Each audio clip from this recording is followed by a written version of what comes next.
Elle n'aurait jamais dû ouvrir cette porte.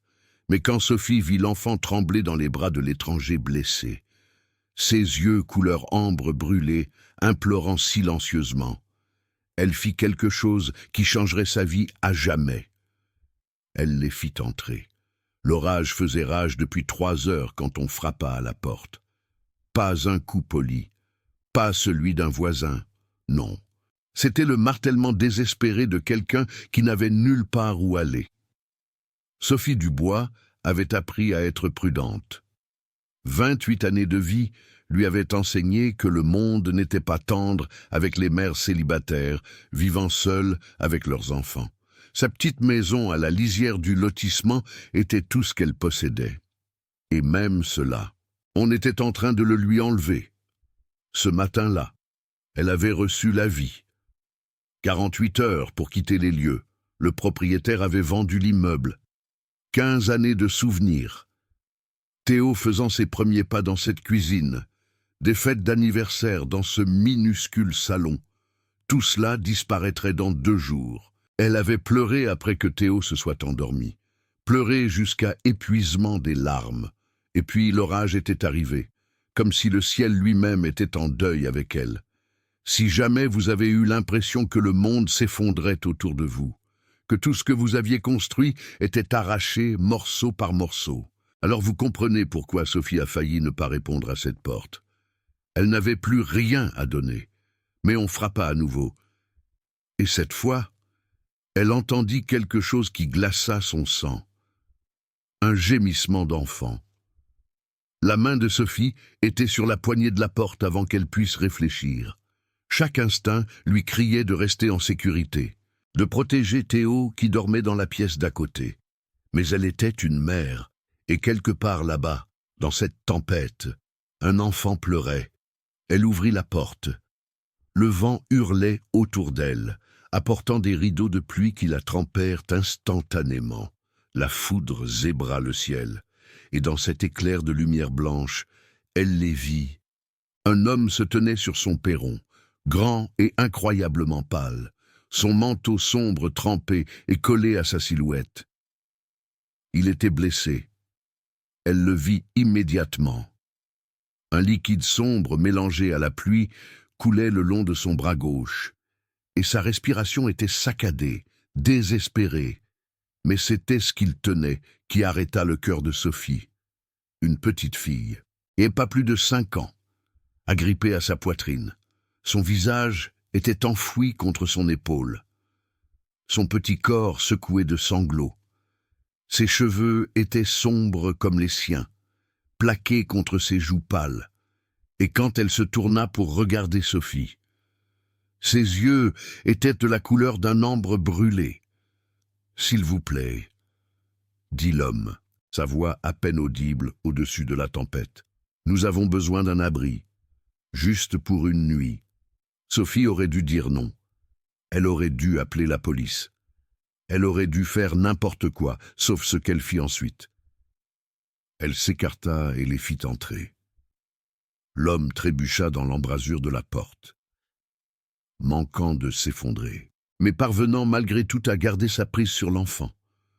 Sophie attrapa son bras pour le stabiliser, et au moment où sa main toucha la sienne, elle sentit quelque chose d'étrange. Une chaleur qui n'aurait pas dû être là. Une pulsation de quelque chose d'ancien et de puissant circulant juste sous sa peau. Elle recula, le cœur battant la chamade. « Asseyez-vous, » dit-elle, en désignant le canapé usé. Avant de tomber, il obéit, s'affaissant sur les coussins avec une grimace de douleur. La petite fille était toujours agrippée à lui, ses yeux couleur ambre brûlée, observant Sophie avec un mélange de peur et d'espoir désespéré. Sophie s'agenouilla devant eux. Le regard de l'enfant était trop intense. Trop vieux pour quelqu'un d'aussi jeune. Ses yeux avaient vu des choses qu'aucun enfant ne devrait voir. « Quel est ton nom, ma petite ?» demanda doucement Sophie. La fillette regarda son père, comme pour demander la permission de parler. Il acquiesça, à peine, la douleur gravée sur ses traits. « Lily », murmura la fillette. Je m'appelle Lily. C'est un joli nom. Moi, c'est Sophie. Et à l'étage, mon fils Théo dort. Il a à peu près ton âge.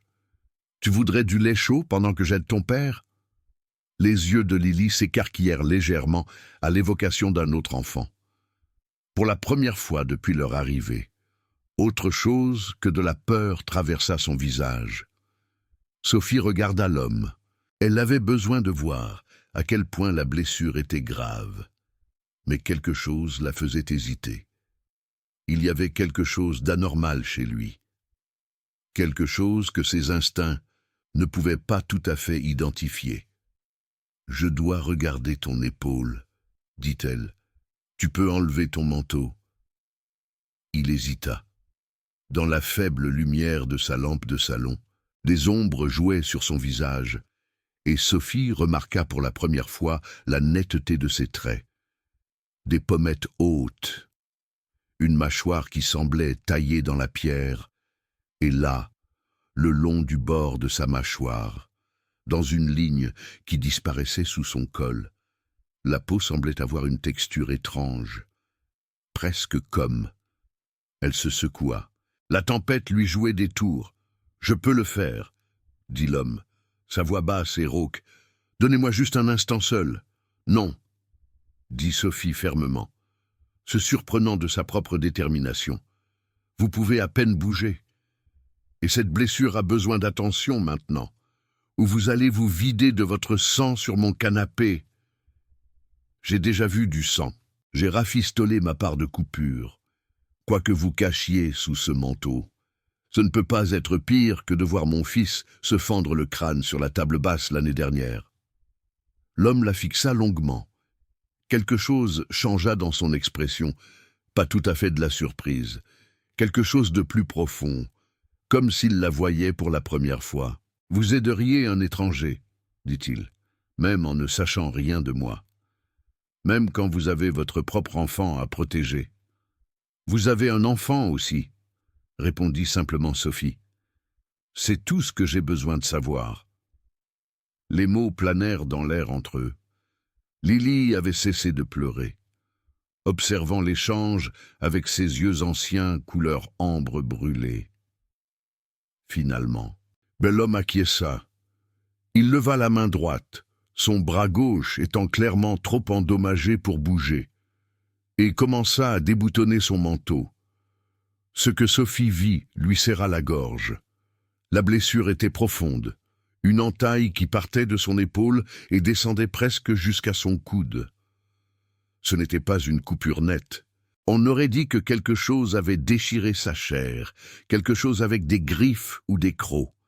Le sang était sombre, presque noir dans la pénombre, et il avait complètement imbibé le tissu de sa chemise. « Qu'est-ce qui vous est arrivé ?» souffla Sophie. « Nous avons été attaqués, » dit-il simplement. « Sur la route. Ils en voulaient à elle. » Ses yeux se posèrent sur Lily, et à cet instant, Sophie vit quelque chose qui lui fit tout remettre en question. Ce n'était pas seulement un homme blessé. C'était un père qui mourrait avant de laisser quiconque faire du mal à sa fille. Le même regard qu'elle avait vu dans son propre miroir, chaque fois que la vie menaçait de l'écraser. Elle et Théo. « Restez ici, » dit Sophie en se levant. « J'ai une boîte de premiers secours. Et toi ?» Elle regarda Lily. « Tu aimerais venir avec moi? Je peux te montrer où est le lait chaud. » Lily regarda à nouveau son père. Il tendit sa main valide et toucha doucement sa joue. « Va avec elle, ma petite, » dit-il doucement. « Je serai juste là. » La fillette hésita, puis relâcha lentement son emprise sur son manteau. Elle glissa de ses genoux et resta là, minuscule et tremblante, levant les yeux vers Sophie. Sophie tendit la main. « Viens, ma petite. Laisse-moi te sécher, toi aussi. » Les petits doigts de Léa se sont agrippés à ceux de Sophie, et Sophie la ressentit à nouveau. Cette chaleur étrange, cette pulsation d'une chose, pas tout à fait humaine. La peau de la fillette était trop chaude, comme si elle avait de la fièvre, mais ses yeux étaient clairs et vifs.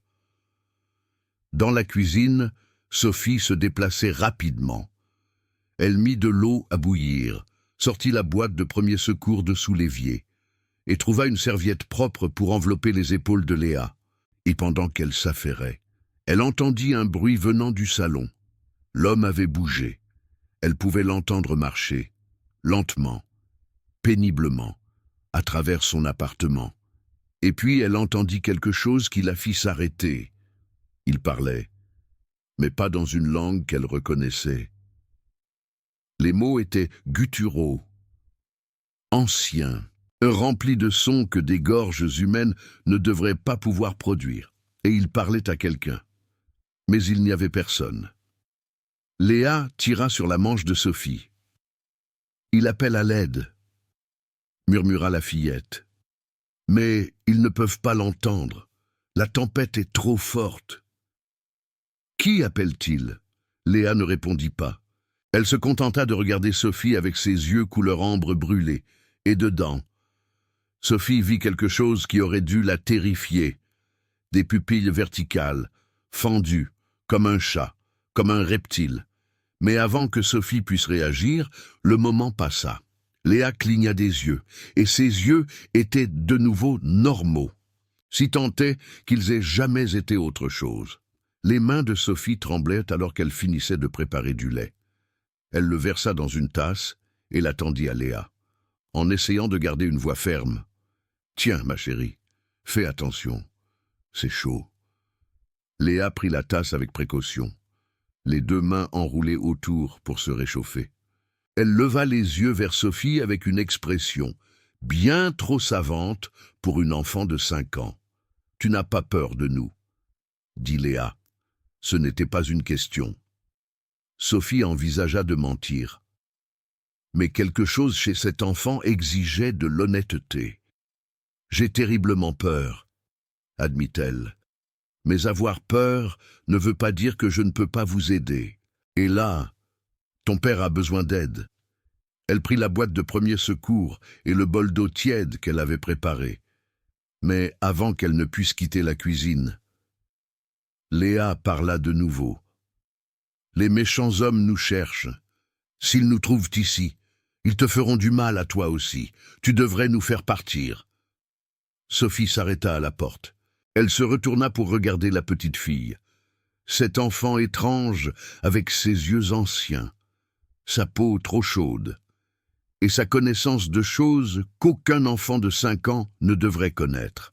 « Ma chérie, » dit Sophie doucement, « je vis dans cet appartement depuis 15 ans.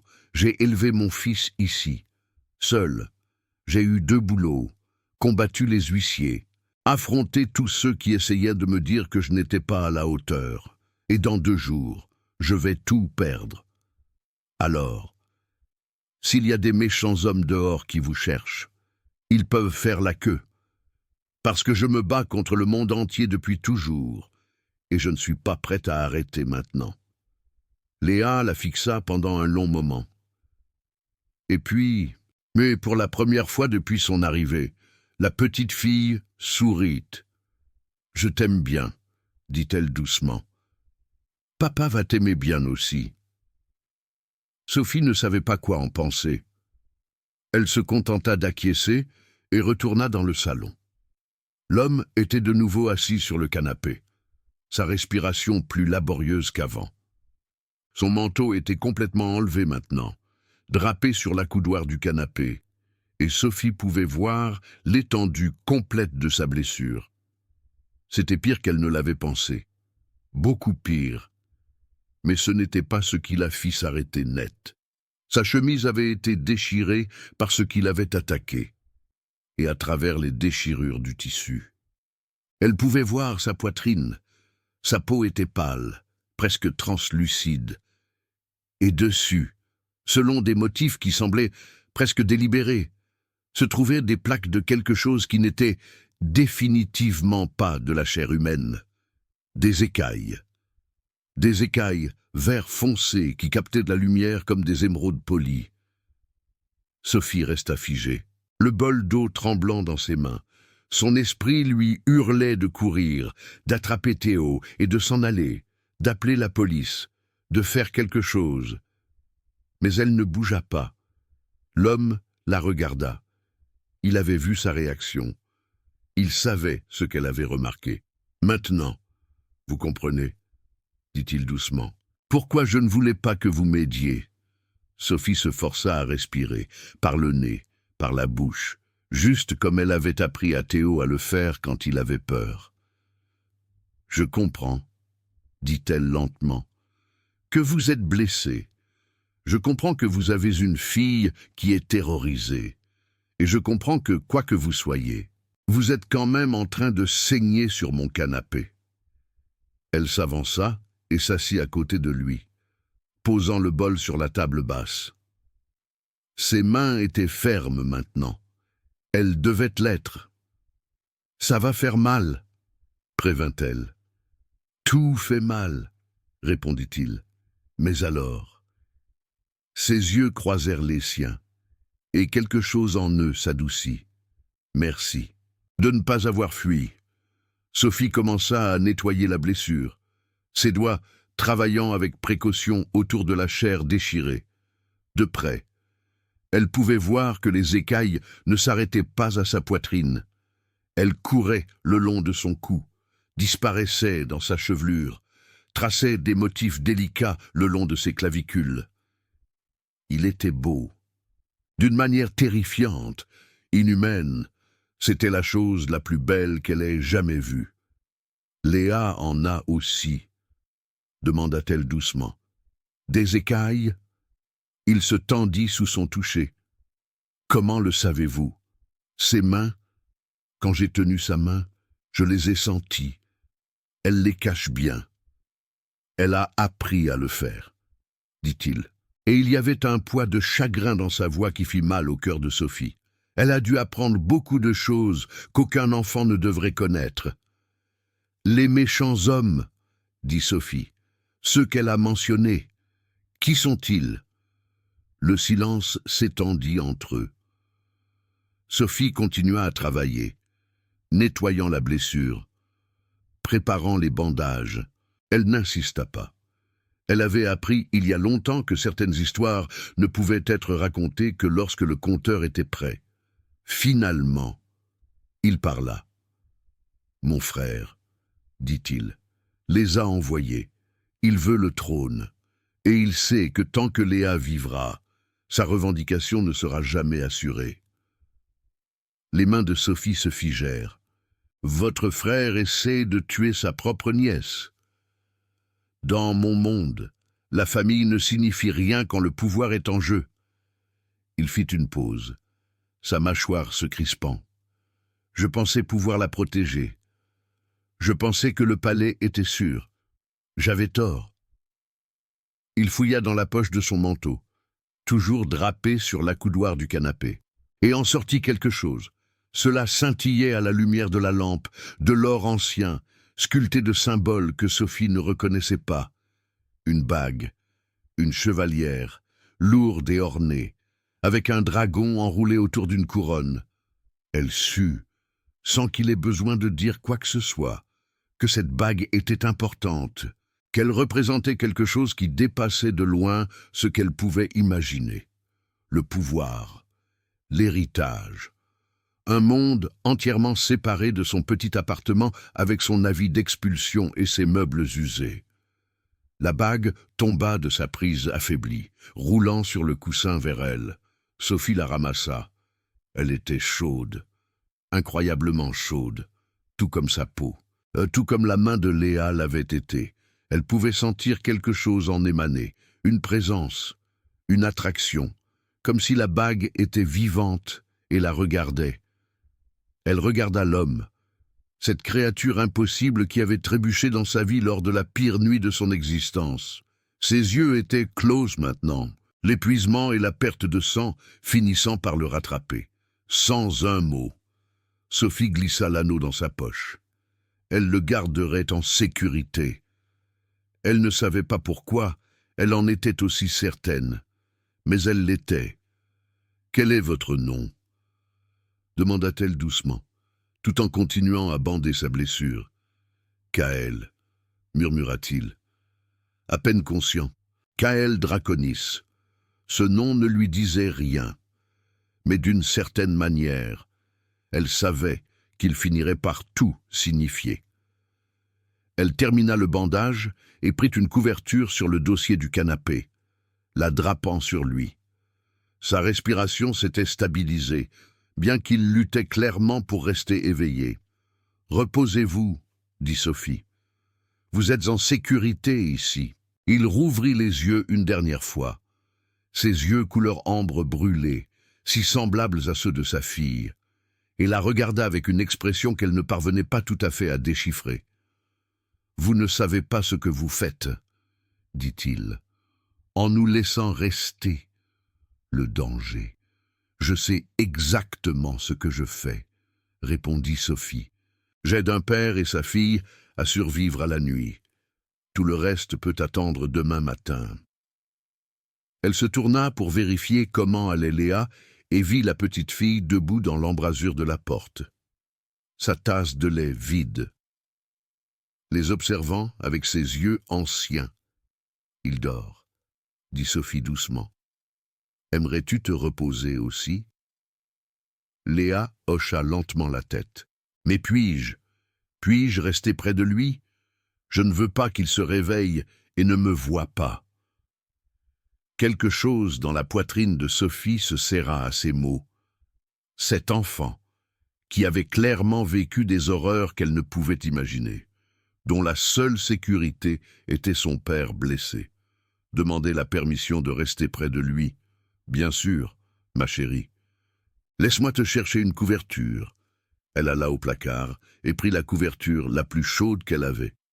Quand elle revint, Léa s'était blottie sur le sol à côté du canapé, sa petite main se levant pour toucher le bras de son père, comme pour s'assurer qu'il était toujours là. Sophie étendit la couverture sur elle, la bordant autour de son petit corps. « Sophie, » murmura Léa. « Oui ? Est-ce que les méchants vont nous trouver ici ?» La question restait suspendue dans l'air, lourde de peur et d'un espoir désespéré. Sophie s'agenouilla à côté de la fillette, écartant une mèche de cheveux foncés de sa joue pâle. « Tu sais quoi ?» dit-elle doucement. « Je vis dans ce lotissement depuis longtemps. C'est une petite maison, dans une rue calme, où il ne se passe jamais rien d'excitant.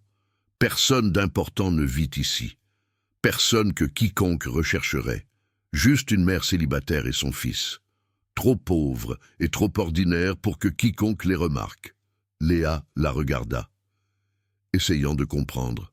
« Alors les méchants ne penseraient pas à chercher ici. » « Exactement. Ils cherchent probablement dans de grands hôtels chics, dans des manoirs avec de hauts murs, pas dans une petite maison où la peinture s'écaille et où le toit fuit quand il pleut trop fort. Nous sommes invisibles ici, ma chérie. Et parfois, être invisible est la chose la plus sûre que l'on puisse être. » Ces mots semblèrent réconforter Léa. Ses yeux devinrent lourds, l'épuisement de la nuit finissant par la rattraper. « Merci, » murmura-t-elle, « d'être invisible avec nous. » Sophie regarda la respiration de la petite fille ralentir. Sa main se relâchait sur le bras de son père. Le sommeil la gagnait enfin. Elle resta assise là pendant un long moment, les regardant tous les deux. Cet homme blessé avec des écailles à la place de la peau, et sa fille avec ses yeux anciens.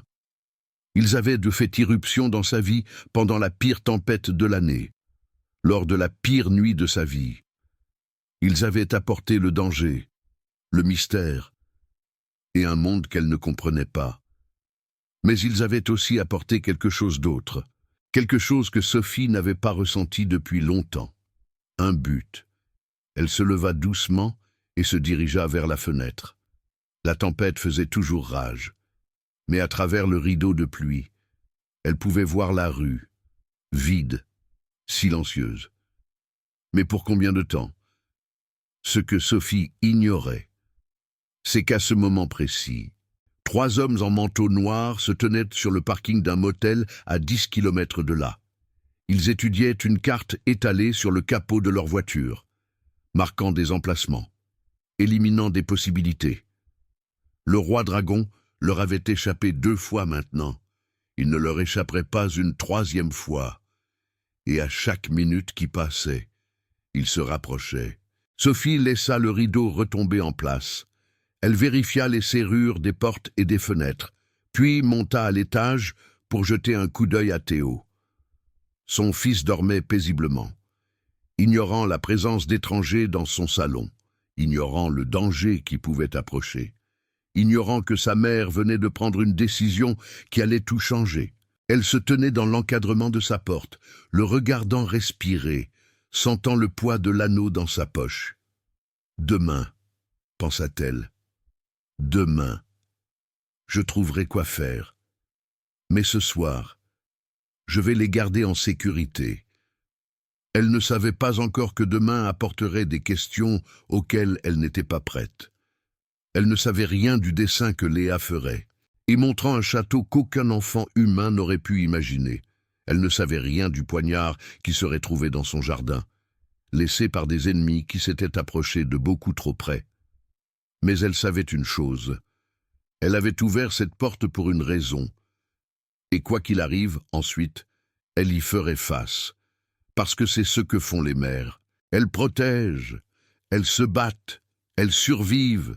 Et Sophie Dubois était tresse, très douée pour survivre. Elle redescendit et s'installa dans le fauteuil en face du père et de la fille endormis. Dehors, la tempête continuait de faire rage, mais à l'intérieur de sa petite maison insignifiante, 3 âmes avaient trouvé refuge, pour l'instant. Ce que Sophie ignorait, c'est qu'à chaque minute qui passait, les assassins se rapprochaient. Ils avaient éliminé les hôtels. Ils avaient vérifié les manoirs. Ils se dirigeaient maintenant vers les périphéries de la ville, vers les endroits où personne ne penserait à chercher. Et l'un d'eux venait de recevoir un appel téléphonique très intéressant. D'un propriétaire qui était très intéressé par la récompense, la nuit était loin d'être terminée.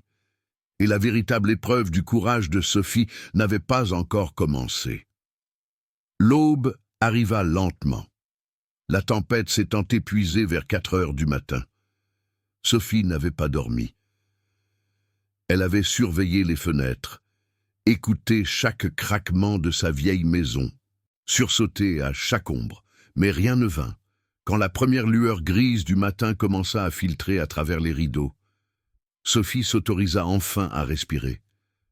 Elle se leva avec difficulté du fauteuil et s'étira, son dos protestant contre les heures de tension. Le salon avait l'air différent à la lumière du jour, moins ombragé, plus réel, et les 2 silhouettes sur son canapé étaient indéniablement réelles. Kaël n'avait pas bougé de toute la nuit. Sa respiration régulière et profonde, le bandage sur son épaule, tenant bon. Léa était blottie contre le canapé, sa main touchant toujours le bras de son père. Sophie alla à la cuisine pour faire du café. Elle avait besoin de caféine. Elle avait besoin de quelque chose de normal, de quelque chose de routinier, pour s'ancrer dans une réalité qui était devenue tout sauf. Alors qu'elle attendait que le café infuse, elle entendit du mouvement venant de l'étage. De petits pieds dans l'escalier. Théo était réveillé. Elle le rencontra au bas de l'escalier. Un doigt sur les lèvres. « Maman, qui dort sur notre canapé ?» demanda Théo. Sa voix à peine un murmure. Sophie s'agenouilla à sa hauteur. Son fils avait 6 ans, des cheveux noirs bouclés et des yeux. Beaucoup trop observateur pour son âge. Il avait hérité de Sadel, la capacité de remarquer des choses que les autres manquaient. « Ce sont des amis qui avaient besoin d'un endroit où rester pendant la tempête ?» dit-elle prudemment. « Ils partiront bientôt. La petite fille, dit Théo. A-t-elle mon âge ? Oui. Elle s'appelle Lily. Est-ce que je peux jouer avec elle? Sophie hésita. Qu'est-ce qu'on dirait à un enfant qui n'est pas entièrement humain? Mais avant qu'elle puisse répondre, une petite voix vint de l'embrasure du salon. J'aimerais bien. Lily se tenait là, ses cheveux sombres emmêlés par le sommeil, ses yeux couleur ambre brûlés clignant dans la lumière du matin. Elle paraissait plus petite à la lumière du jour, plus fragile, plus comme une fillette ordinaire de 5 ans, et moins comme la créature ancienne que Sophie avait aperçue la nuit précédente. Théo rayonna. C'était un enfant sociable, toujours désireux de nouer des contacts, jamais timide avec les inconnus. « Je suis Théo, » dit-il en s'approchant d'elle. « Aimes-tu les dinosaures ?» Lily pencha la tête, considérant la question.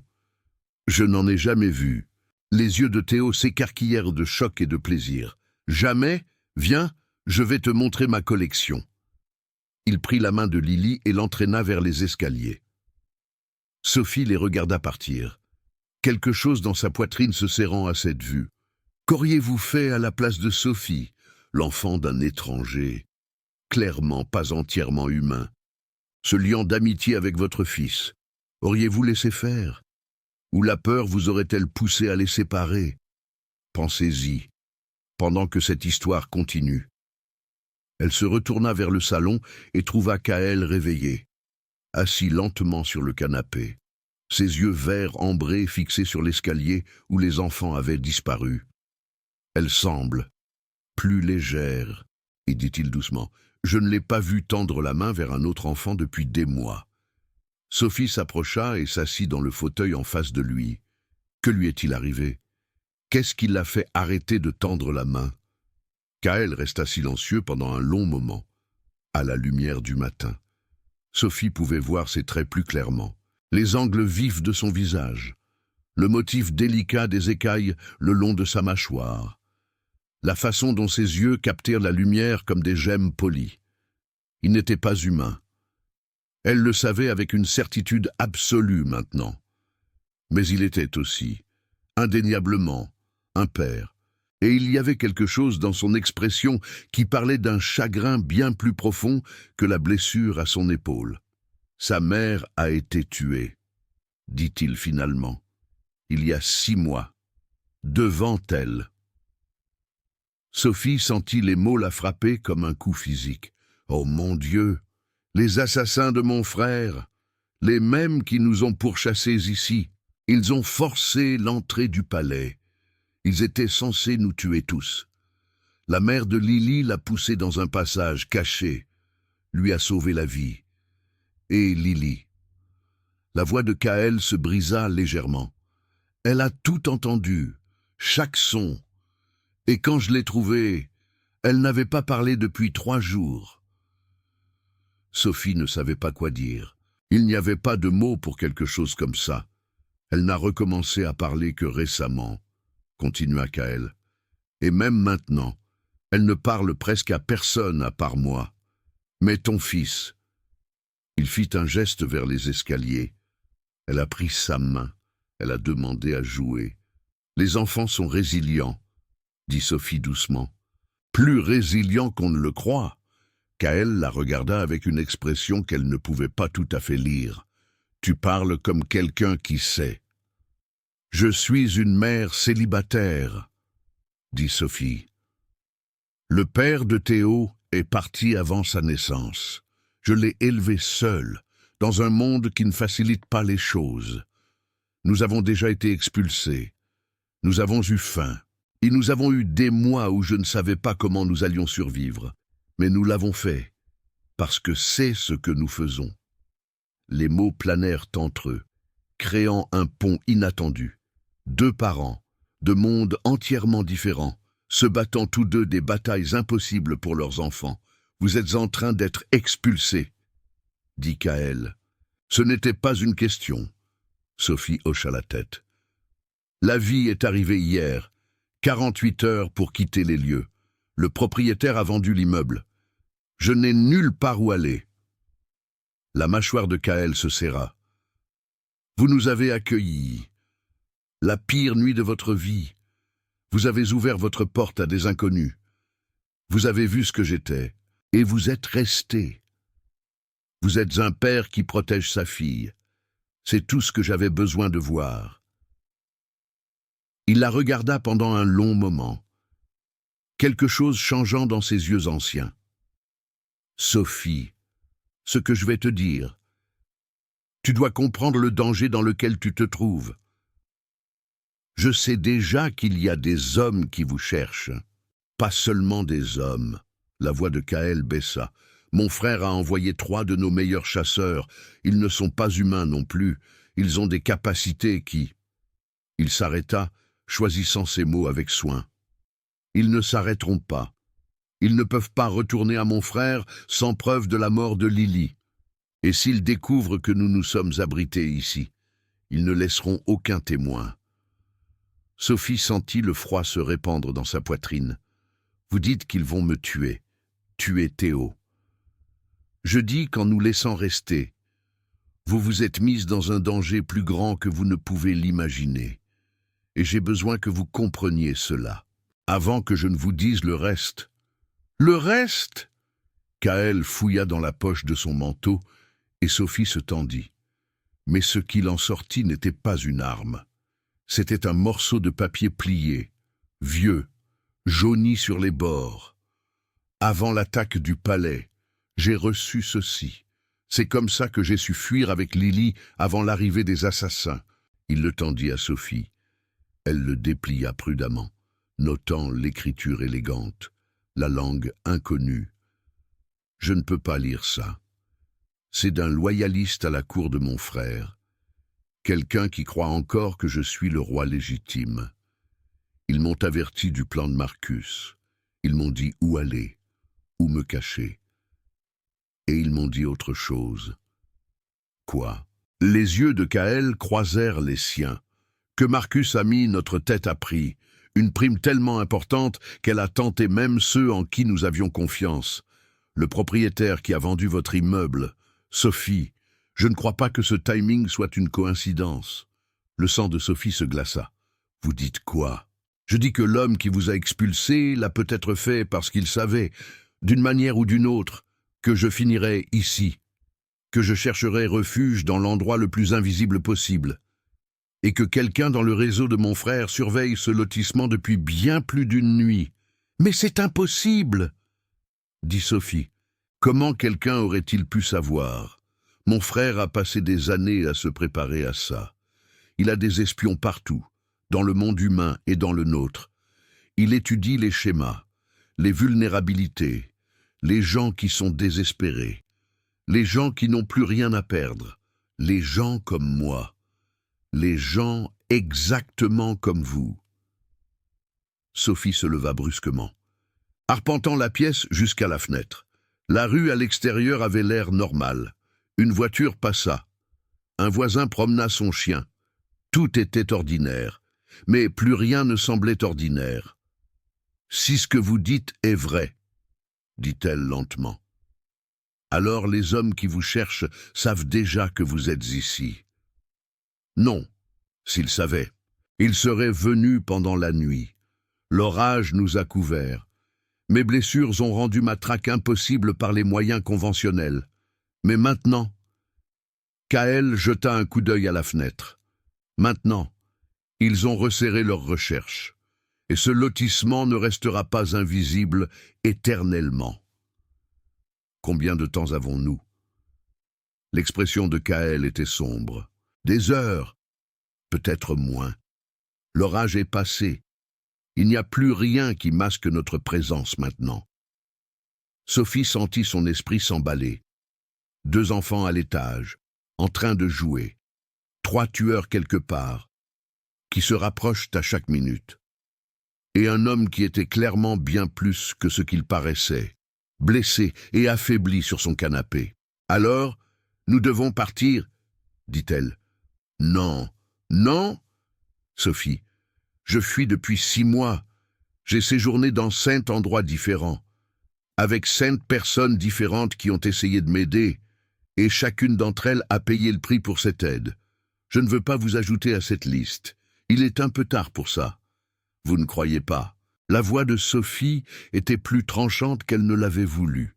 Vous avez déjà frappé à ma porte. Vous avez déjà séjourné chez moi. Si ces chasseurs sont aussi bons que vous le dites, ils savent déjà que quelqu'un vous a aidé. La seule différence maintenant, c'est de savoir si je les affronte seul, ou avec vous, à mes côtés. Kaël la fixa.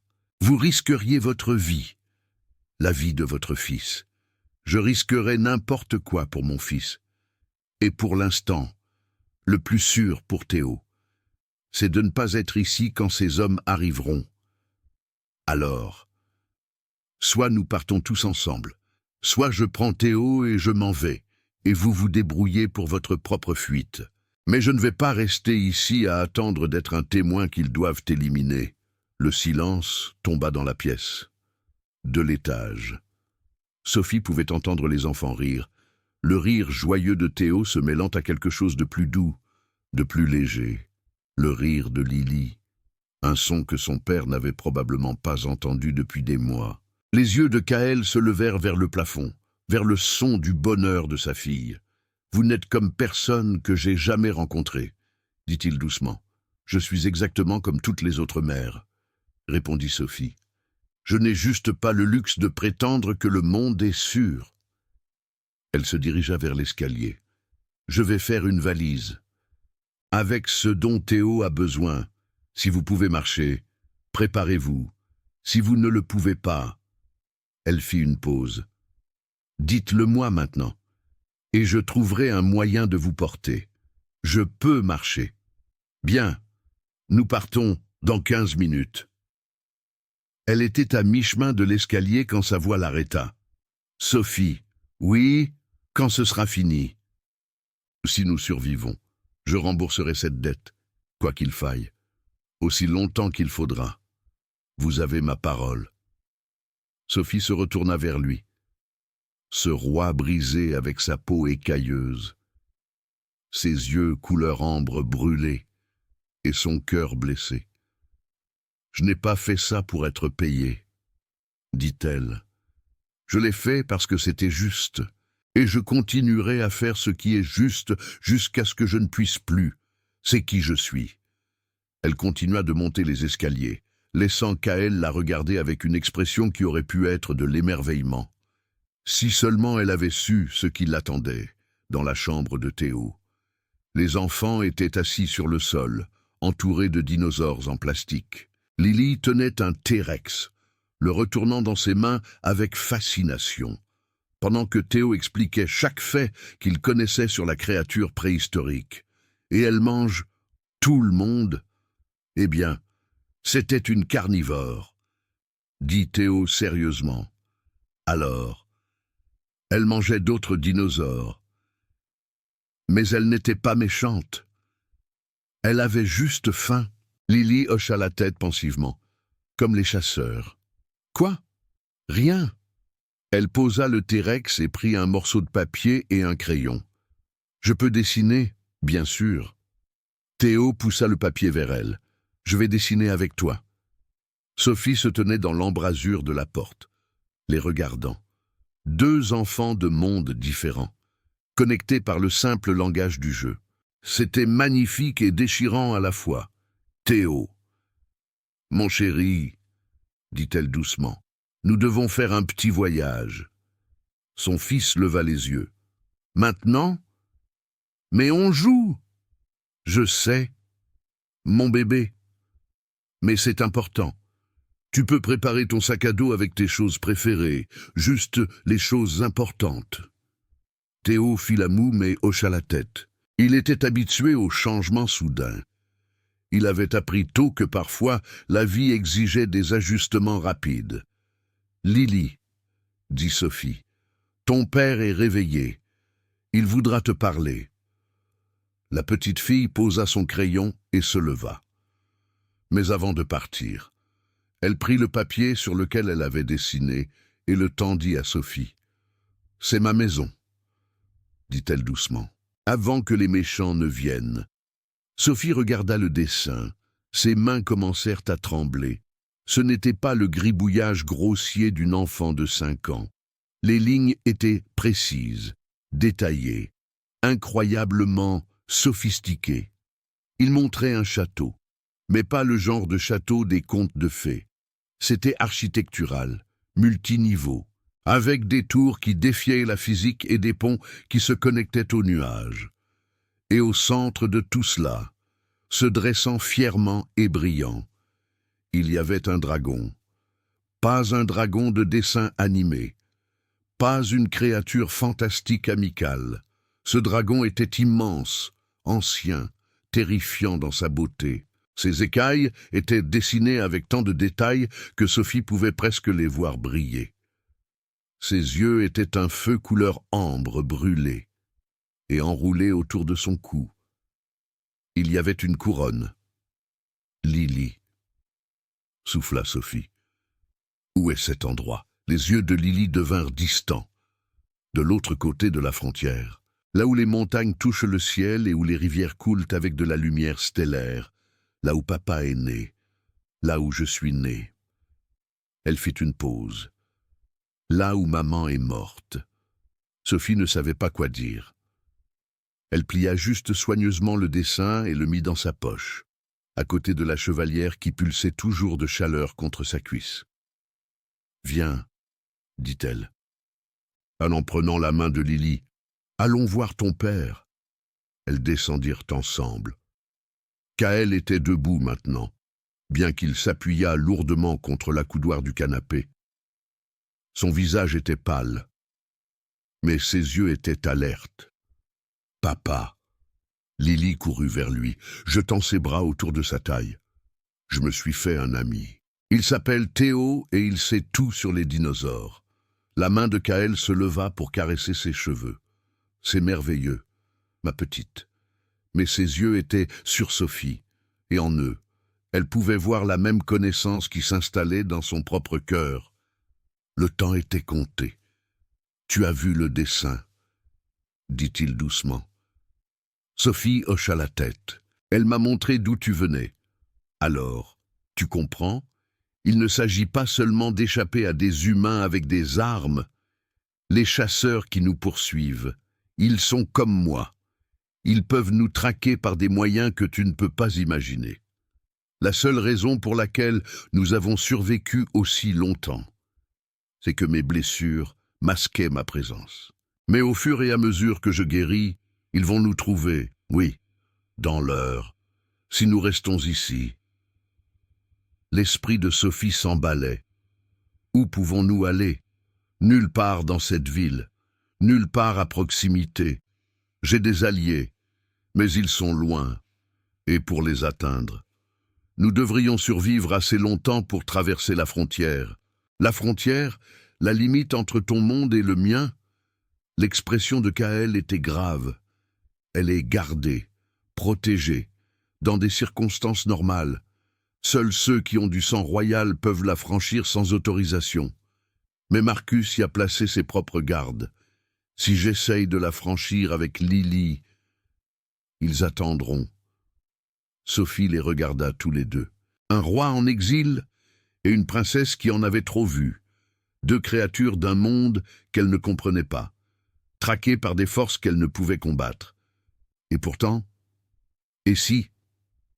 Il ne cherchait pas un roi, dit Sophie lentement. Et s'il cherchait un homme blessé et un enfant terrifié? Que veux-tu dire? Le plan de Sophie se formait, désespéré et fou, mais c'était tout ce qu'elle avait. Tu as dit qu'il vous traquait, qu'il traquait votre présence, votre guérison. Mais et si? Et s'il ne vous traquait pas du tout? Et s'il traquait votre fille? Et que vous les éloigniez d'elle? Les yeux de Kaël se plissèrent.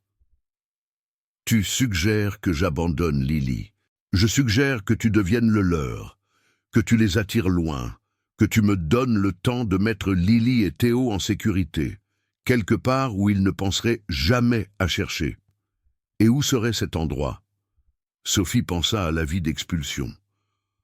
aux 48 heures qu'il lui restait, au seul endroit de la ville dont personne ne se souciait, auquel personne ne penserait jamais à deux fois. « Il y a un foyer, » dit-elle, « de l'autre côté de la ville, pour les familles sans abri. J'y ai déjà été. Quand les choses allaient très mal, ils ne posent pas de questions. Ils accueillent simplement tous ceux qui ont besoin d'aide. » Kaël la regarda longuement. « Tu emmènerais ma fille dans un foyer pour sans-abri ? Je l'emmènerais partout où elle pourrait rester en vie. » Le silence s'étira entre eux. Sophie pouvait voir la guerre dans ses yeux, l'instinct de garder Lily près de lui, de la protéger lui-même, et la réalisation croissante que parfois, la meilleure protection signifiait lâcher prise. « Si je les attire loin, » Bossé dit-il lentement, « il se peut que je ne revienne pas. Ils pourraient me submerger. Ils pourraient me tuer avant que j'atteigne la sécurité. Alors assure-toi qu'ils ne le font pas. » Kaël esquissa presque un sourire. « Tu dis ça comme si c'était simple. Rien de tout ça n'est simple. Mais tu fuis depuis 6 mois, protégeant ta fille contre des probabilités impossibles. Et elle est toujours en vie. Cela me dit que tu sais comment survivre. Alors survis encore une fois. Attire-les loin. Trouve tes alliés. Et puis, reviens la chercher. Et toi, tu vas juste te cacher dans un foyer pour sans-abri avec 2 enfants et espérer le mieux ?» Sophie croisa son regard ferme. « J'ai espéré le mieux toute ma vie. C'est comme ça que j'ai survécu si longtemps. L'espoir et l'obstination et le refus d'abandonner même quand tout me dit que je devrais. » Kaël la fixa, et puis, lentement, il acquiesça. « Il y a quelque chose que tu dois savoir, » dit-il. « Si tu vas protéger ma fille, tu dois comprendre à quoi tu as affaire. » Sophie attendit. « Lily n'est pas seulement mon enfant. Elle est l'héritière du trône du dragon. Son sang porte le pouvoir de 1000 générations. Et si Marcus la tue, cette lignée s'éteint avec elle. C'est pourquoi il est si désespéré. C'est pourquoi il n'arrêtera jamais de chasser. » Le poids de ces mots s'abattit sur Sophie comme un fardeau physique. Elle ne protégeait pas seulement un enfant, elle protégeait l'avenir d'un royaume. Comment suis-je censé protéger quelque chose comme ça? Kaël plongea la main dans sa poche et en sortit une petite fiole. Elle contenait un liquide qui brillait faiblement, pulsant d'une lumière intérieure. C'est le dernier sérum royal. Si Lily est un jour en véritable danger, s'il n'y a pas d'autre option, tu lui donnes ça. Cela débloquera tout son pouvoir. Elle pourra se défendre. Sophie prit la fiole. Elle était chaude dans sa paume. Elle a 5 ans. Dans mon monde, l'âge ne signifie rien. Le pouvoir est le pouvoir. Et Lily en a plus qu'elle ne le sait. La voix de Kaël baissa. Mais l'utiliser trop jeune, cela a un coût. Cela pourrait la consumer. Ne l'utilise que s'il n'y a pas d'autre choix. Sophie rangea la fiole à côté de la bague et du dessin. 3 morceaux d'un monde qu'elle ne comprenait pas, tous dépendant d'elle pour les garder en sécurité. « Alors espérons qu'il y ait toujours un autre choix, » dit-elle. Le bruit d'un moteur de voiture venait de l'extérieur. La tête de Kaël se tourna brusquement vers la fenêtre. Tout son corps se raidissant. « Ils sont là, » dit-il. Le sang de Sophie se glaça. Déjà, les effets de la tempête se sont dissipés, et quelqu'un a parlé. Sophie pensa au propriétaire, à l'avis d'expulsion qui était arrivé juste hier, au timing qui semblait soudain beaucoup trop pratique. « Tu dois partir. Maintenant. » Kaël se dirigea vers elle, ses mouvements toujours douloureux mais plus rapides maintenant, poussés par l'adrénaline. « Prends Lily. Prends ton fils. Sors par derrière. Il y a une ruelle à 3 maisons d'ici qui mène à la route principale. Ne t'arrête pour rien. Où iras-tu? Je les mènerai à l'est, vers le quartier industriel. Il y a des endroits là-bas où je peux les perdre. où les interférences masqueront ma présence. Et après? Kaël hésita. Il regarda vers les escaliers, où Lily regardait avec ses yeux couleur ambre brûlée. « Alors je vous retrouverai, dit-il. Peu importe le temps que cela prendra, je vous retrouverai tous les deux. » Il se dirigea vers sa fille, s'agenouillant malgré la douleur que cela lui causait clairement. « Petite, écoute-moi. Tu vas y aller avec Sophie et Théo. Tu vas être très courageuse. Et je reviendrai te chercher. »« Papa, non !» La voix de Lily se brisa. « S'il te plaît, ne me quitte pas. Je dois le faire, ma chérie, pour te garder en sécurité.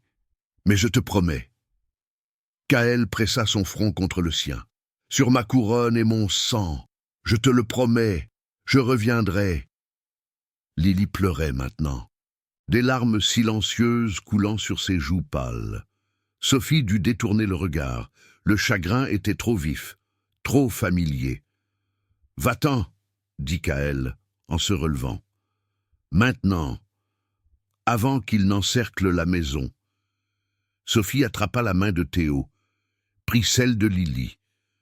La petite fille tremblait, mais elle ne résistait pas.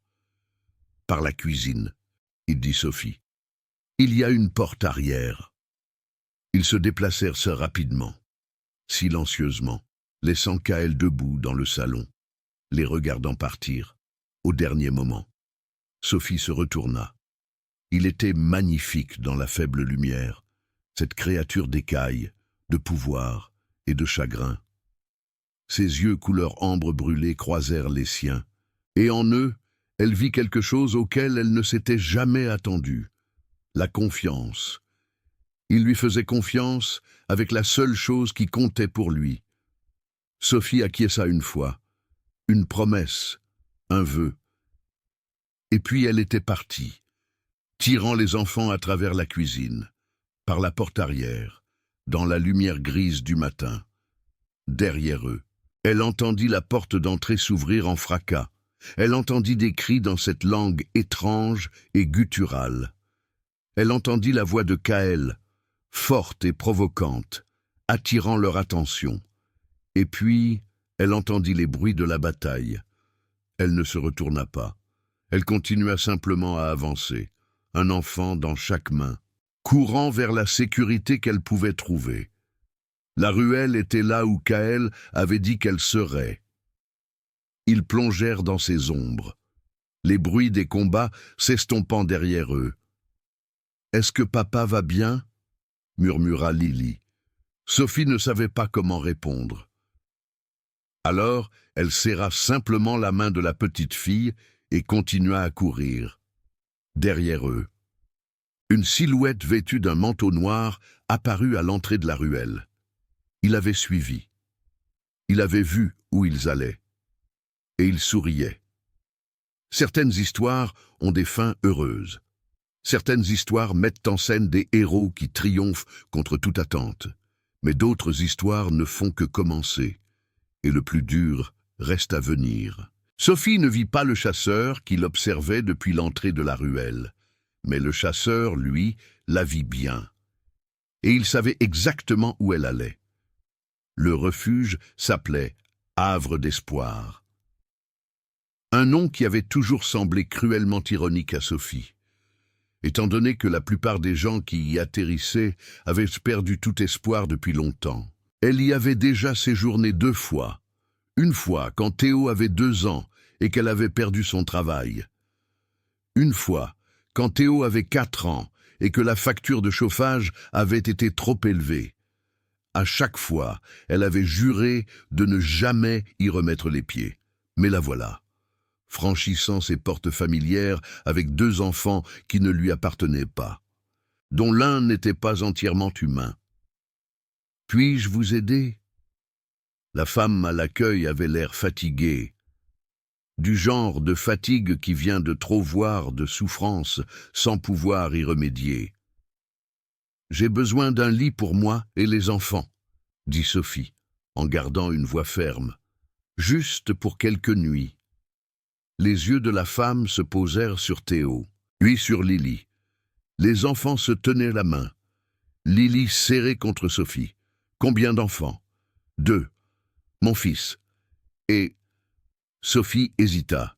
Ma fille. Le mensonge vint plus facilement qu'elle ne l'avait cru. Et à cet instant, en baissant les yeux sur le visage pâle et les yeux couleur ambre brûlés de Lily, cela ne ressemblait plus du tout à un mensonge. Remplissez ce formulaire. Les lits sont au 3e étage. Le dîner est à 18h. Sophie prit le bloc-notes et conduisit les enfants dans un coin de la salle d'attente. Théo était silencieux, sentant la pesanteur de l'atmosphère. Lily n'avait pas prononcé un mot depuis qu'ils avaient quitté la maison. « Ça va, mon ange ?» demanda Sophie doucement. Lily leva les yeux vers elle. « Papa est mort ?» La question était si directe, si dépourvue d'espoir enfantin, que Sophie sentit son cœur se briser. « Non, il n'est pas mort. Il éloigne les méchants pour qu'ils ne nous trouvent pas. Et quand ce sera sûr, il reviendra. » « Comment tu sais ça ?» Sophie s'agenouilla à la hauteur de Lily. « Parce qu'il te l'a promis. Et je ne pense pas que ton père soit du genre à manquer à ses promesses. » Lily considéra cela. « Ce n'est pas un homme, » dit-elle doucement. « C'est un roi. Je sais. Les rois manquent parfois à leurs promesses. Maman disait ça. » Sophie ressentit le poids de ces mots.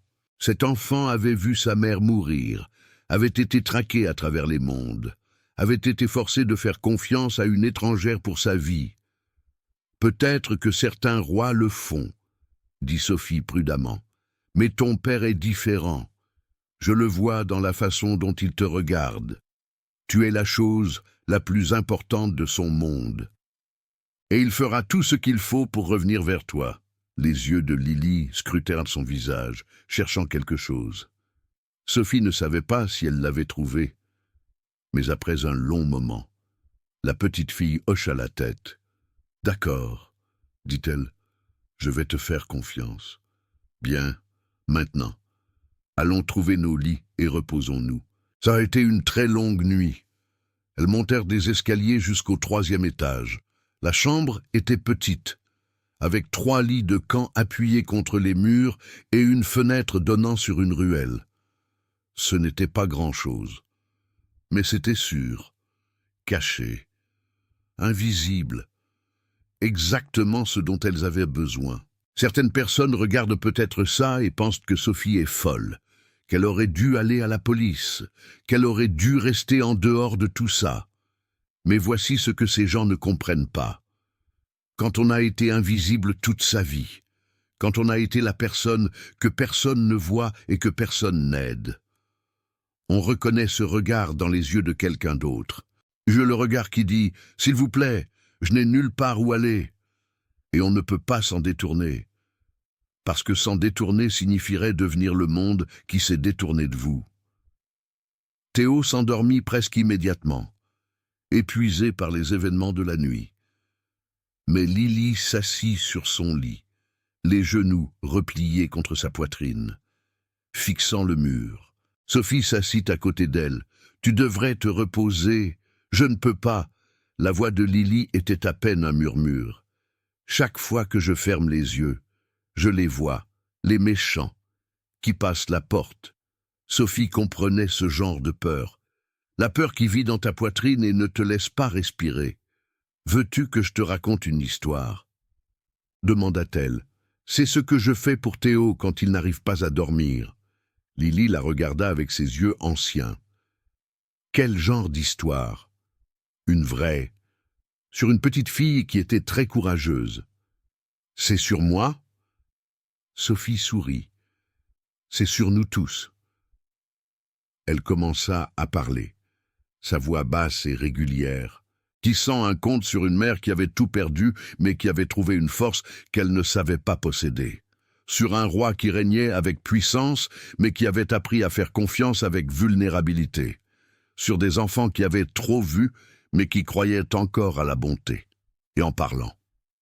Elle vit les yeux de Lily devenir lourds, vit la tension se dissiper lentement de son petit corps, la vie, enfin, s'endormir. Sophie resta là longtemps, à la regarder. Cet étrange enfant d'un autre monde, cette héritière d'un trône qu'elle ne pouvait imaginer. Cette petite fille qui avait perdu sa mère et qui avait terriblement peur de perdre son père. « Je te protégerai », murmura Sophie. « Quoi qu'il arrive. » Elle ne savait pas si elle pourrait tenir cette promesse, mais elle savait qu'elle mourrait en essayant.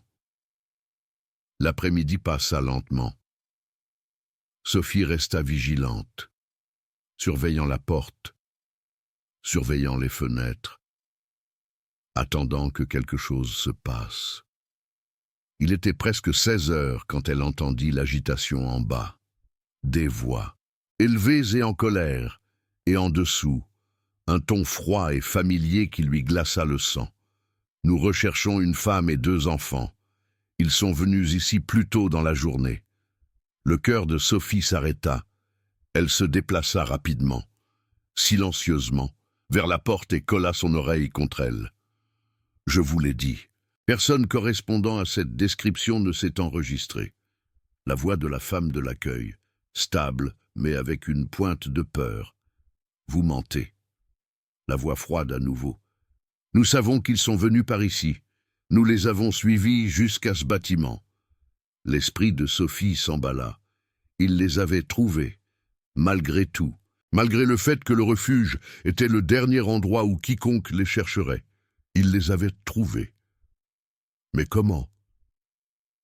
Et puis elle se souvint du propriétaire, de l'avis d'expulsion, du timing qui avait semblé trop commode.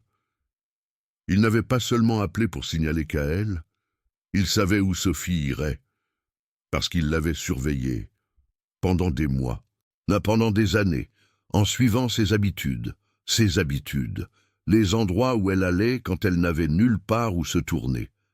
Elle avait fait partie du piège depuis le début. « Maman ?» La voix endormie de Théo venait de derrière elle. « Qu'est-ce qui se passe ?» Sophie se retourna pour voir les 2 enfants réveillés, les yeux grands ouverts de peur. La main de Lily cherchait déjà celle de Théo. Les 2 se réconfortant instinctivement l'un l'autre. « Nous devons partir », dit Sophie doucement. « Tout de suite. » Y a-t-il une autre issue à ce bâtiment?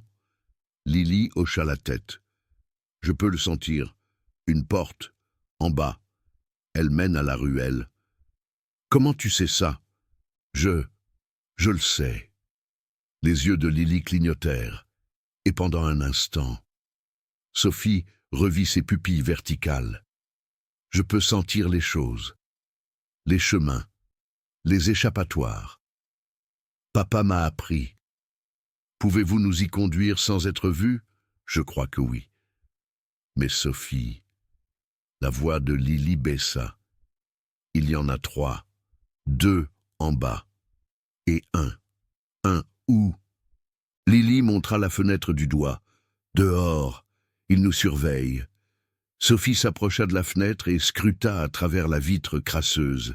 Dans la ruelle en contrebas, une silhouette vêtue d'un manteau noir se tenait immobile, le visage tourné vers leur étage. Il n'essayait même pas de se cacher.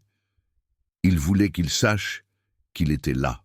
Voilà ce qui arrive quand on pense pouvoir échapper au destin.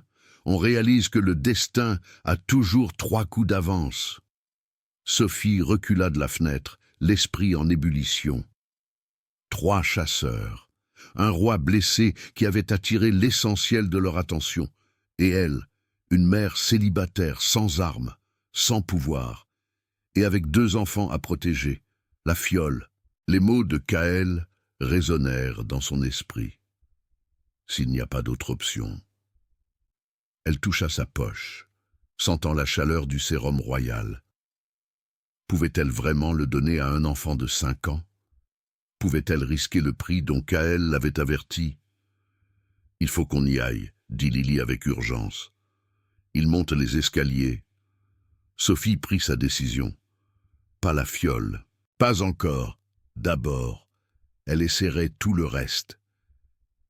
Lily, peux-tu nous conduire à cette porte que tu as sentie, sans être vue? Lily acquiesça, son petit visage empreint de détermination. Mais celui de dehors nous verra quand nous sortirons. Laisse-moi m'occuper de lui. Contente-toi de nous conduire à cette porte. Et les méchants dans l'escalier. Sophie attrapa une chaise dans un coin de la pièce. Je vais les ralentir. Elle coinça la chaise sous la poignée de la porte, puis poussa l'un des lits de camp contre elle pour plus de sécurité. Cela ne tiendrait pas longtemps, mais cela pourrait leur gagner une minute. « Allez-y, dit-elle, maintenant. » Lily prit la main de Théo et se dirigea vers la fenêtre. Pendant un instant, Sophie crut qu'elle allait sortir. Mais au lieu de cela, la petite fille pressa sa paume contre la vitre et ferma les yeux. La vitre commença à briller, faiblement au début, puis de plus en plus fort. La lumière ambrée se propageant de la main de Lily à travers toute la vitre. « Qu'est-ce que tu fais ?»« Je fais en sorte qu'il regarde ailleurs, » murmura Lily. Dans la ruelle en contrebas, le chasseur sursauta soudain, sa tête se tournant brusquement vers la gauche, comme si quelque chose avait attiré son attention. Il commença à bouger, marchant rapidement vers l'autre extrémité de la ruelle, s'éloignant du bâtiment. « Maintenant, » dit Lily.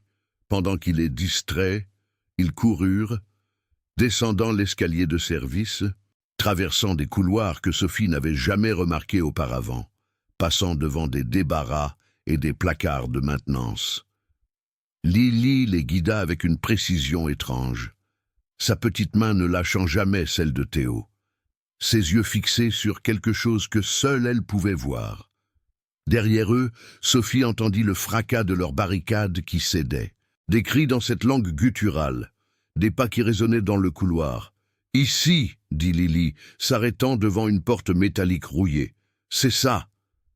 Sophie poussa la porte. Elle menait à une ruelle, différente de celle où le chasseur était posté. Vide. Calme. Mais pas pour longtemps. Ils franchirent la porte et se retrouvèrent sous la lumière grise de l'après-midi.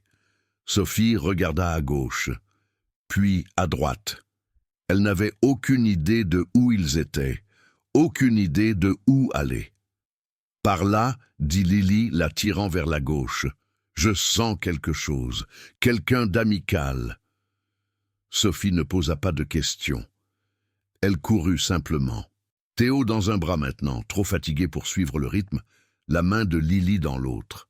Ils tournèrent à un coin de rue et se retrouvèrent sur une petite place. Une fontaine au centre, quelques bancs, et debout près de la fontaine, les regardant directement. Une femme. Elle était grande, avec des cheveux argentés qui lui tombaient sur les épaules et des yeux de la couleur de l'eau profonde. Elle portait un long manteau gris, et à son doigt se trouvait une bague identique à celle que Sophie portait dans sa poche. « Vous devez être Sophie, » dit la femme. « Je vous attendais. » Sophie s'arrêta, respirant difficilement, tirant les enfants derrière elle. « Qui êtes-vous ? Une amie de Kaël. Il a fait savoir que vous pourriez avoir besoin d'aide. » La femme sourit, mais ses yeux restèrent sérieux. « Je m'appelle Séraphine, et nous n'avons pas beaucoup de temps. » Ce que Sophie ne savait pas, c'est qu'à ce moment précis, les chasseurs avaient émergé du refuge. Ils avaient repris la piste. Et celui qui avait été distrait dans la ruelle ne l'était plus du tout. Il avait compris ce que Lily avait fait. Et il était très en colère. « Les chasseurs arrivent, » dit Séraphine, sa voix urgente. « Ils sont 3, et ils ne sont pas contents. » Sophie regarda la femme, la bague à son doigt. La façon dont elle se tenait avec l'assurance de quelqu'un qui avait affronté bien pire que cela. « Pouvez-vous les combattre ?» Le sourire de Séraphine devint froid. « Je peux faire plus que les combattre. » Elle leva la main, et Sophie le vit alors, les écailles le long de son poignet, le léger scintillement de sa peau au soleil. la façon dont ses yeux captaient la lumière et la reflétaient comme des miroirs. « Vous êtes comme lui, » souffla Sophie. « Comme Kaël. Je suis sa cousine, l'une des rares qui sont restées fidèles quand Marcus a pris le pouvoir. » La mâchoire de Séraphine se crispa. « Il aurait dû me tuer quand il en avait l'occasion. Maintenant, il saura pourquoi. » Les chasseurs apparurent à l'autre bout de la place. 3 silhouettes en noir se déployant pour les encercler. Leurs visages étaient durs, impassibles, professionnels. « Emmenez les enfants, » dit Séraphine à Sophie. « Emmenez-les à la fontaine. Il y a un passage en dessous qui vous mènera en sécurité. Et vous ?» La forme de Séraphine commença à scintiller. Sa peau ondula, des écailles émergeant comme des fleurs qui s'épanouissent. « Je vais rappeler à ces chasseurs pourquoi la lignée Draconis règne. » Elle se déplaça plus vite que les yeux de Sophie ne pouvaient le suivre, se lançant sur le chasseur le plus proche avec un bruit de tonnerre. L'impact l'envoya voler à travers la place, s'écrasant contre un banc qui se brisa sous le choc. Sophie n'attendit pas d'en voir plus. Elle attrapa les 2 enfants et courut vers la fontaine. Mais le 3e chasseur était plus rapide. Il apparut devant elle, bloquant son chemin, ses yeux froids et impitoyables. Sa main s'abattit et attrapa le bras de Sophie, sa prise la broyant. « La princesse vient avec nous, » dit-il. « Vous pouvez vivre ou mourir, à vous de choisir. » Sophie plongea son regard dans ses yeux froids et n'y vit rien d'humain. Aucune pitié, aucune compassion. Juste la concentration implacable d'un prédateur qui avait trouvé sa proie. Elle pensa à Théo, tremblant derrière elle. Elle pensa à Lily, cette petite fille qu'elle avait promis de protéger. Elle pensa à Kaël, là-bas quelque part, se battant pour revenir vers eux. Et elle pensa à la bague dans sa poche, celle qui brûlait maintenant contre sa cuisse. « Vous voulez savoir quelque chose sur les mères ?» dit-elle, sa voix ferme malgré sa terreur. « Nous n'abandonnons pas. Nous ne nous rendons pas. Et nous ne livrons certainement pas nos enfants à des monstres comme vous. » Elle sortit la bague de sa poche et la leva. Elle flamba de lumière, soudaine et aveuglante, forçant le chasseur à la relâcher et à reculer. Sophie ne savait pas ce qu'elle faisait. Elle agissait par instinct, par désespoir, sur le fol espoir que d'une manière ou d'une autre, cette bague les sauverait. Et ce fut le cas. La lumière s'étendit, formant une barrière. Entre eux et le chasseur. Il grogna, se jetant contre elle, mais elle tint bon. « Comment est-ce possible ?» exigea-t-il. « Vous êtes humaine. Vous ne pouvez pas manier les artefacts royaux. » Sophie regarda la bague dans sa main, brillant comme un petit soleil. « Je ne sais pas, » admit-elle, « mais apparemment, je le peux. » Derrière le chasseur, Séra en avait éliminé 2 et se dirigeait maintenant vers le 3e. Mais même elle s'arrêta, quand elle vit ce que Sophie avait fait. « Impossible, » souffla-t-elle. « La bague ne répond qu'à ceux qui ont le sang royal. » Ou quoi? Ou à ceux avec qui le roi a tissé un lien. Sophie sentit les mots la frapper comme un coup physique. Un lien? Je le connais à peine. Nous nous sommes rencontrés hier soir. La bague ne ment pas. Les yeux de Séra passèrent de Sophie à la barrière qu'elle avait créée. Elle voit quelque chose en vous. Quelque chose qui vous relie à Kaël. Au trône lui-même. Sophie n'eut pas le temps d'analyser ce que cela signifiait. Le chasseur se jetait contre la barrière avec une fureur croissante, et elle pouvait sentir la puissance de la bague commencer à faiblir. « La fontaine, » dit Séra. « Maintenant, avant que la barrière ne cède. » Sophie courut, les enfants avec elle. La fontaine était ancienne, sculptée de symboles qu'elle ne reconnaissait pas. À sa base se trouvait un panneau caché, que Séra ouvrit d'un simple toucher. « Descendez, » dit-elle. « Suivez le passage jusqu'à la porte au bout. Elle vous mènera à une planque. Je vais les retenir ici. Et vous? J'attendais depuis longtemps une chance de blesser les chiens de Marcus. » Le sourire de Séra était féroce. « Allez, Protéger la princesse, c'est ce qui compte maintenant. Sophie hésita un instant seulement. Puis elle fit passer Théo par l'ouverture, aida Léa à descendre après lui, et grimpa elle-même. La dernière chose qu'elle vit avant que le panneau ne se referme fut Serra, complètement transformée maintenant, sa forme de dragon magnifique et terrifiante, se lançant sur le chasseur restant avec un rugissement, qui fit trembler l'air. Et puis, il y eut les ténèbres. Le passage était étroit et humide, éclairé seulement par la lueur déclinante de la bague dans la main de Sophie.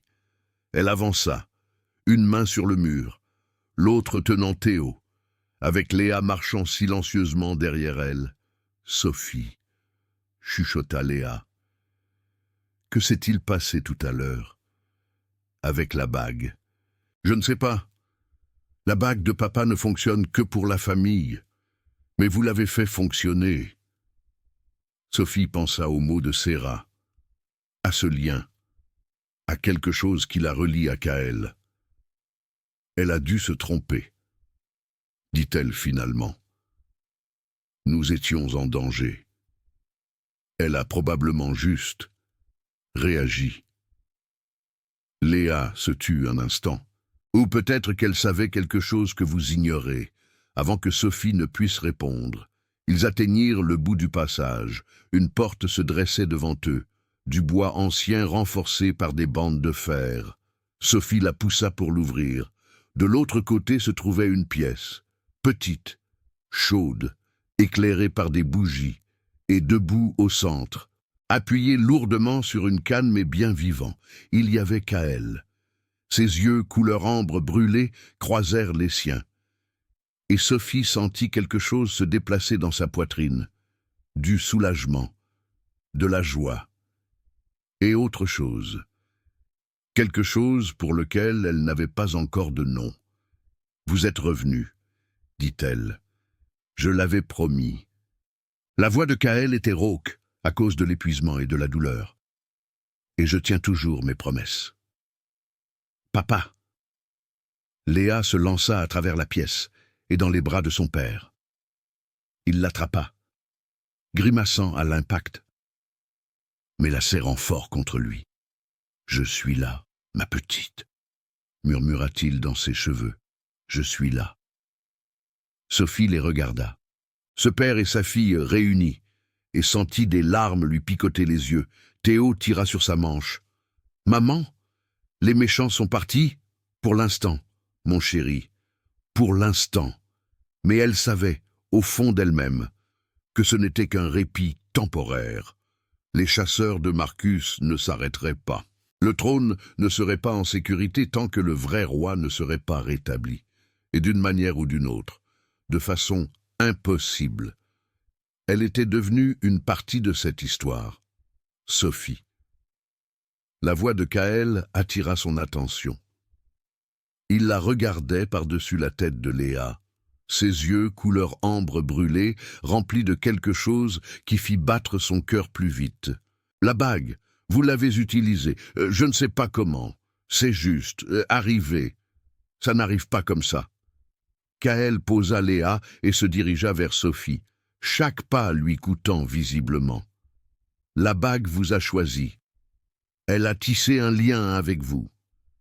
Ce n'est pas quelque chose qui peut être forcé ou feint. Qu'est-ce que cela signifie ?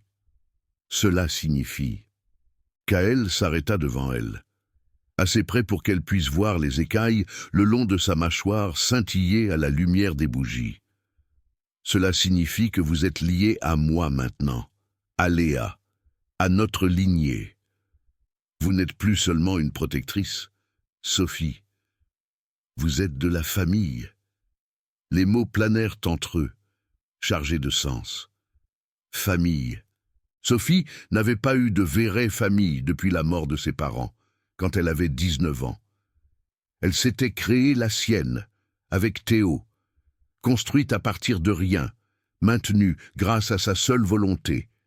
Et maintenant, ce roi blessé lui disait qu'elle appartenait à quelque chose de plus grand, quelque chose d'ancien, quelque chose qu'il avait choisi. Je n'ai rien demandé de tout ça, dit-elle doucement. Non, mais vous l'avez mérité. Kaël tendit la main et toucha son visage, ses doigts chauds contre sa joue. Quand vous avez ouvert cette porte, quand vous êtes resté malgré ce que vous avez vu, quand vous avez protégé ma fille sans penser à vous-même, la bague a vu votre cœur. Sophie. Et elle a reconnu quelque chose de digne. Sophie ne savait pas quoi dire. Alors, elle resta là, sentant la chaleur de son toucher, le poids de la bague dans sa poche, le début de quelque chose qu'elle ne pouvait pas encore comprendre. « Que se passe-t-il maintenant » demanda-t-elle finalement. « Maintenant » Kaël sourit, et malgré ses blessures, malgré tout ce qu'ils avaient traversé, il y avait de l'espoir dans ses yeux. Maintenant, nous planifions. Maintenant, nous combattons. Et finalement, quand nous serons prêts, nous reprendrons ce que Marcus a volé. Il regarda Léa, Théo, Sophie. Mais d'abord, dit-il, nous nous reposons. Nous l'avons tous bien mérité. Sophie acquiesça. Mais une dernière question, dit-elle. Tout. Elle sortit le dessin de sa poche, celui que Léa avait fait. Le château avec le dragon portant une couronne. Est-ce réel ? Demanda-t-elle. Tout ça, le royaume, la division, le monde d'où vous venez ? Kaël prit le dessin, le regardant avec une expression de profonde tristesse et d'amour. C'est réel, dit-il. Et un jour, quand ce sera sûr, je vous y emmènerai, tous les deux. Il regarda Théo, qui s'était endormi dans les bras de Sophie, épuisé partout. Vous tous. Sophie regarda autour d'elle la petite pièce sûre. Kaël, blessé mais vivant. Léa, enfin en paix en présence de son père. Théo, dormant du sommeil d'un enfant qui faisait confiance à sa mère pour le protéger. Elle avait commencé cette journée en faisant face à l'expulsion, en faisant face à la perte de tout ce qu'elle avait construit. Et elle la terminait avec quelque chose qu'elle n'avait jamais espéré trouver. Une famille, un but, un avenir qui s'étendait au-delà de tout ce qu'elle avait jamais imaginé. Elle n'aurait jamais dû ouvrir cette porte. Mais elle était tellement heureuse de l'avoir fait. 3 jours passèrent, 3 jours de guérison, de planification, à regarder Kaël reprendre lentement ses forces, tandis que Sophie en apprenait davantage sur le monde dans lequel elle avait trébuché. La planque était plus grande qu'elle ne l'avait imaginé au départ. Ce qui ressemblait à une simple pièce s'ouvrait en réalité sur un réseau de chambres, caché sous la ville, entretenu par des loyalistes, qui attendaient depuis des années le retour de leur VRA roi. Sera a survécu à la bataille sur la place. Elle est arrivée la 2e nuit, meurtrie, mais triomphante, avec la nouvelle que 2 des chasseurs avaient été éliminés, et que le 3e avait fui, pour retourner auprès de Marcus, et lui rapporter leur échec. Il en enverra d'autres, dit Kaël, d'un ton sombre. C'est loin d'être terminé.